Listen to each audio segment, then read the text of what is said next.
We stepped aboard a boat that took us past some of the most unreal landscapes we had ever seen. Over the course of 72 hours, we swam with giant manta rays, came face to face with Komodo dragons, and watched thousands of bats take over the evening sky. And somehow, that's only part of the story. This might be the most underrated experience in Southeast Asia. This is Komodo National Park. Hey everyone, and welcome back.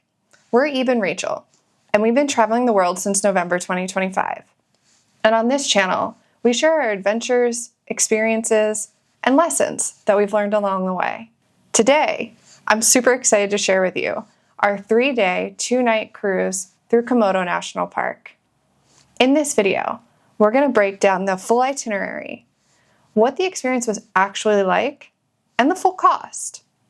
As always, stick around until the end where we give you tips, recommendations, and our final verdict on whether a cruise through Komodo Islands is actually worth it.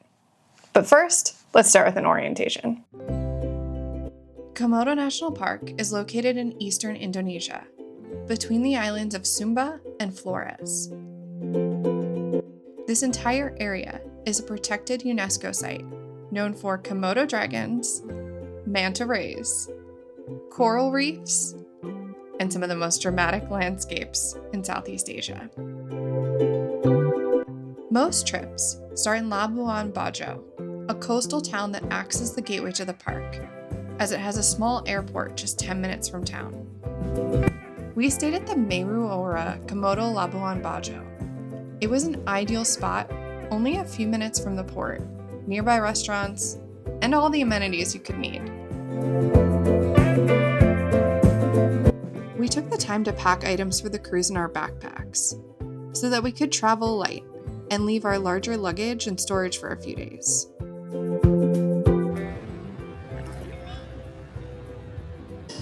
Okay, so we just checked out of the hotel. We're waiting on our driver. He should be here any minute.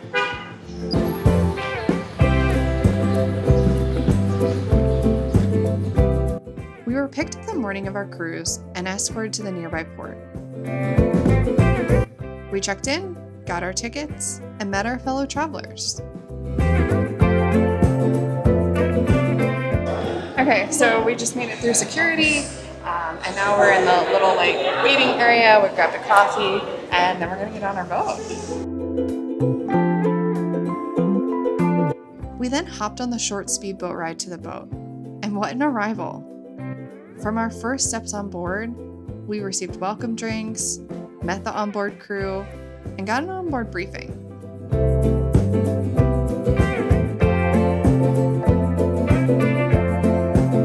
For our cruise, we booked through Komodo Luxury Cruise and stayed aboard the Catnazse, a traditional wooden Finisi boat.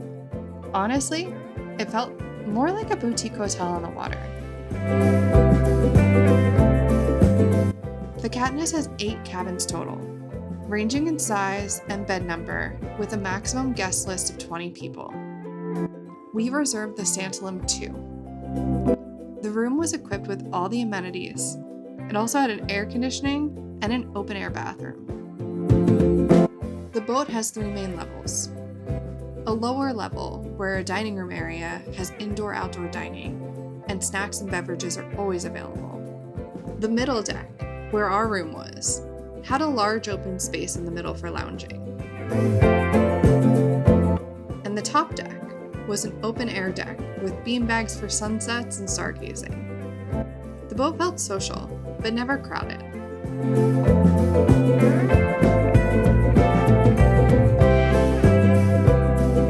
After boarding the boat and meeting everyone, we had time to settle in and unpack. And then we headed for our first activity. Snorkeling over coral reefs. The snorkeling was relaxed and so scenic, with tons of coral and sea life.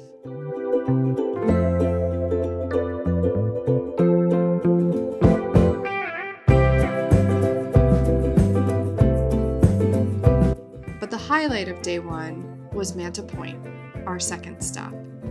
Another snorkel adventure, but if you're lucky, with manta rays. And we were very lucky. We saw one or two from the speedboat and a few from a distance in the water. But then suddenly, they were everywhere. We were surrounded, and it was pure magic. To be honest, it was also crowded with people, as it's a really popular spot. But somehow, that just didn't matter. Everyone else just kind of melted away.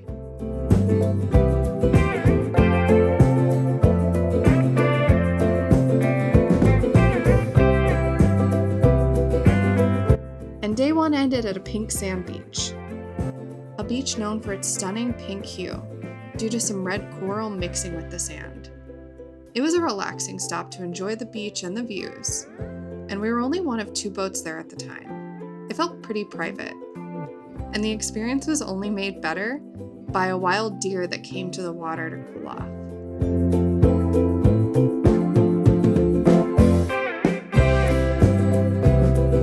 And then we were back on the boat and enjoyed one of the most magnificent sunsets we have ever seen. It's been an unbelievable day. From being surrounded by mantas, going to a pink sand beach, and looking at some of the most beautiful sunsets I've ever seen. 10 out of 10. Yes, and the best part about being on this boat is the crew is absolutely attentive. Start to finish, like food on the table, snacks, drinks at the ready. Like, it's been perfect. Yep, and our room is awesome.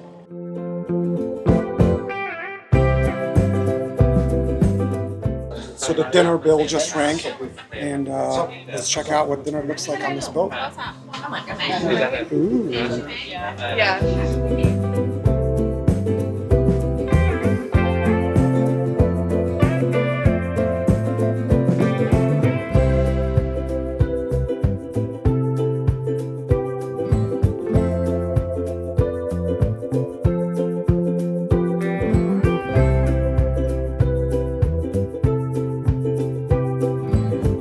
Day 2 starts early, like 4:45 a.m. early.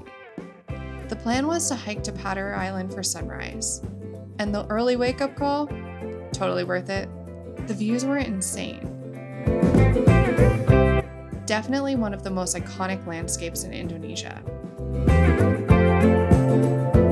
It was another notably crowded experience, but the hike is short, only about 20 minutes, and if you step away from the path and settle in for sunrise, it hits just right.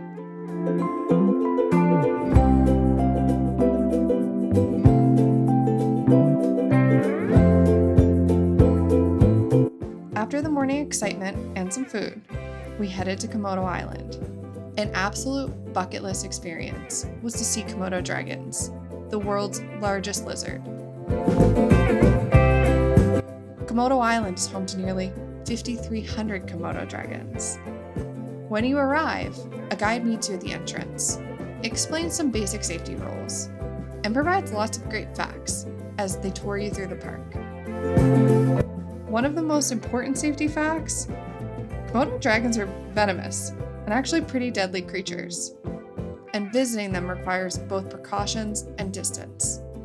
The guides were fantastic at telling us where to go each step of the way. And the first Komodo dragon we saw, we realized they're bigger and faster than you would expect. All in all, it was a great tour, and we learned a lot about the dragons along the way. Like, they can grow to 10 feet, have an excellent sense of smell, and can weigh over 300 pounds.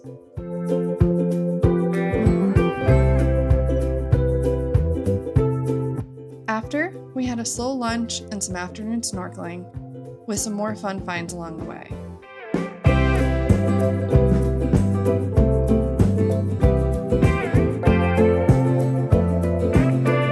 But the best surprise? At sunset, we arrived to these mangroves, where thousands of bats flew overhead. We didn't even know this was a thing, and it ended up being such a surreal moment. It was an incredible place to park for the night.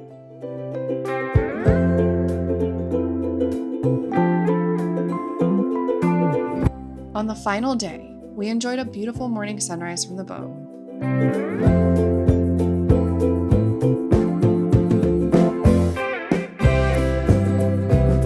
And after some relaxation, we arrived to a small island.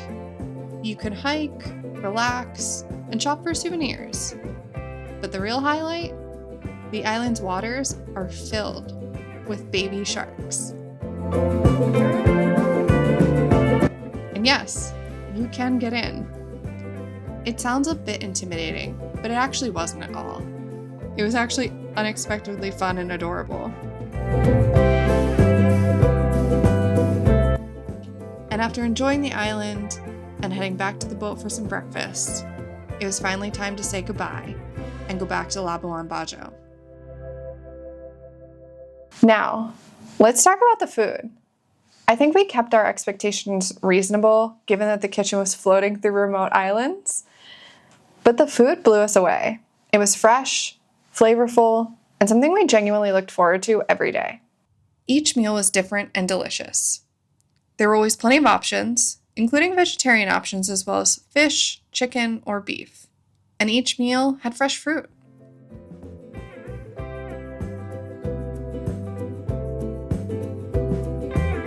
By the end of the trip, meals became more than just food. They were where everyone connected. And the crew deserves special recognition too. They were absolutely fantastic start to finish, seamlessly taking care of everything and making us feel so welcome. Even letting us enjoy some late night fishing from the boat. But our absolute highlights were swimming with manta rays, seeing Komodo dragons, and the Padar Island views. And don't get me wrong, we expected this trip to be beautiful, but it far exceeded our wildest dreams. Even the snorkeling surprised us. We've had a chance to go to a lot of places, and these reefs were some of the best we've seen. And the feeling, out there on the water, amongst the remote islands, it was pretty unreal. No signal, open water, and just really dramatic landscapes.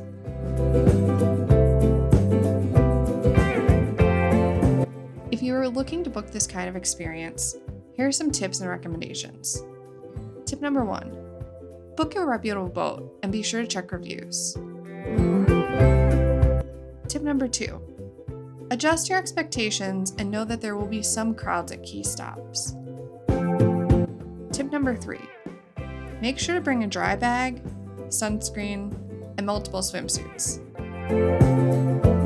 And tip number 4, if you get motion sickness, come prepared.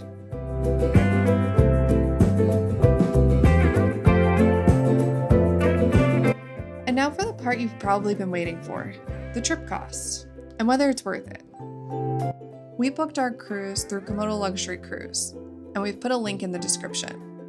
Per person, the trip was $605 for the Santalum room on the Catnazse for 3 days and 2 nights. That trip cost included accommodation, all our meals, snorkeling, guided excursions, and hotel transfers. Not included were park fees, which were $45 per person, tips, alcoholic beverages, and souvenirs. One extra special unexpected bonus of our trip, the crew took drone and underwater footage the whole time, and they gave it to us. No extra cost. So, is a Komodo cruise worth it? Yes, absolutely. A day trip lets you see Komodo, but a cruise lets you actually experience it. And that's what makes it unforgettable.